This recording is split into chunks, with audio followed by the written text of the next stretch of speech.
Deputy Donnelly, you've just over 9 minutes. Thank you. The motion before the House is that the Irish people should decide whether or not they're willing to pay back the private losses of wealthy investors in European banks.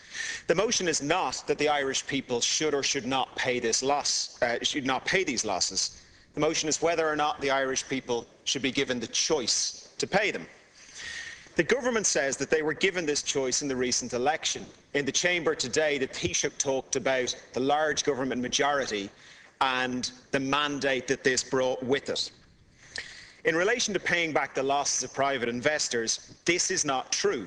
The government voted, the people voted for the government based on what the government TDs said during the election.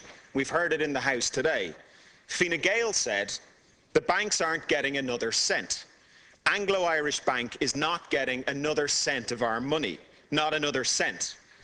As Deputy Flanagan has already said, the Taoiseach said that when it came to the banking debt, it would be Labour's way or Frankfurt's way. That's pretty unambiguous language. Had I voted for Fine Gael or Labour, which of course I didn't, I'd be pretty sure that I was voting for a major pushback on the bondholders. But last week we discovered that this was not to be. We discovered that when it comes to paying unguaranteed senior bondholders, the new government's policy is to continue Fianna Fáil's policy. The government now talks about the Irish people not bearing 100% of the burden. That's the language that we're hearing in this House. Unfortunately, what the government is not saying is that the Irish people will instead bear the vast majority of this burden. This is clearly contrary to what the people thought they were voting for. That is why we need a referendum, because the amounts of money are so big and the moral arguments so abhorrent that the Irish people have a right to decide. They thought they were voting for that, and what they thought they were voting for has vanished. We learnt in December that the previous government, who are conspicuous by their absence, had already paid back 70 billion to bondholders. We know that there's still 35 billion in unguaranteed bonds to be paid. That's a total of at least 105 billion euros, or over 80,000 euros per household. And we're borrowing that money at 6%. That means that every household in Ireland is paying 5,000 euros a year just to service the interest on these debts. 5,000 euros a year. The Irish people paying back 105 billion euros of private losses would be the equivalent to the French people paying back 1.3 trillion euros of private losses, or the Germans paying back 1.6 trillion euros in private losses. I had a conversation with an MEP during the week who said that if the French people were asked to pay 1.3 trillion euros of private losses, they would burn down the Champs-Élysées. And yet the Irish people are being asked to accept this. So why are we doing this? I do believe that the government would prefer not to pay this. I believe that Minister Varadkar and the Taoiseach meant what they said, that they would prefer not to pay this. So why are we doing it? We know from Professor Honan that the Europeans have threatened us. He told us this in an interview on Thursday. He confirmed that should we choose not to pay the investment losses of others, that, and I quote, "there will be consequences." He explained that the remaining 35 billion was about expediency and calculation. This is not a marginal policy decision. Paying back the remaining 35 billion euros amounts to a debt of 27,000 euros for every household in Ireland. 27,000. So what we will be saying is this: even though you can't afford petrol for your car, we will not help you. Even though you can't pay your rent or you can't service your mortgage, we will not help you. Even though you don't know how to deal with 2 cuts to disability allowance, we will not help you. But if you are a foreign billionaire who has gambled on Irish banks and shouldn't have, not only will we help you, we will cover not only your entire loss, but we will pay you your profit.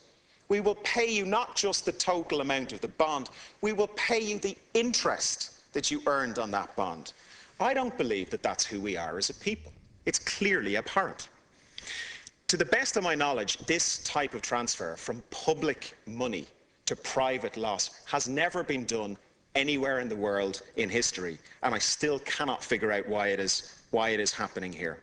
We know that there's no moral argument. So the only argument is this. The argument is, should we pay the money and not have the Europeans threaten us? Or should we not pay the money and accept the consequences of whatever the Europeans have threatened to do? Now, Professor Honohan has said, we've weighed those up, and we believe that the consequences of what Europe would do to the Irish people are worse. Therefore, we're going to pay back their bonds, and we're going to pay back foreign investors. I would argue, and the reason I support this motion, is that because the money is so big, and because the people don't know what these threats are, we have to decide. We have to have an open conversation, and we have to decide. The people of Iceland are deciding this Saturday, and that's what we should do. That would be democracy in action. That's why we should have a referendum. Now, the government's counter-proposal to this motion is quite astonishing. First of all, the government commends itself on its policy, which in relation to the debt is a continuation of Fianna Fáil policy.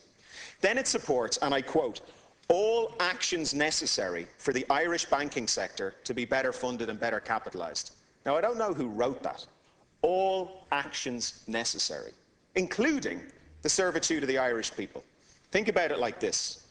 Paying back 1.5 billion euros of private losses would be the equivalent of everyone in Ireland working all day Monday for the next 20 or 30 years to pay that money back. Every single Monday you go to work, every piece of tax you pay on that Monday would be used to pay that. That's what we're looking at. It doesn't surprise me that there aren't many government deputies in the room. I think the government deputies would find it very difficult to face the people who voted for them on the basis that they're going to come in here tomorrow evening and vote for the amendment, which says all actions necessary will be taken. I believe that a vote for government deputies on the amendment says the following to the people of Ireland. It is okay for the Irish people to continue to pay the vast unguaranteed losses of private investors. It is okay that the Irish people thought they were voting for something that they're not. And it is okay for the Irish people not to have any say in this. That's what the amendment says to the Irish people. So for all of these reasons, I call on the government to hold a referendum. And I call on government TDs, I'm sure in vain, to vote for the motion. I honestly believe that a vote for the amendment would constitute a genuine betrayal of the people who voted you in here. Thank you. Thank you.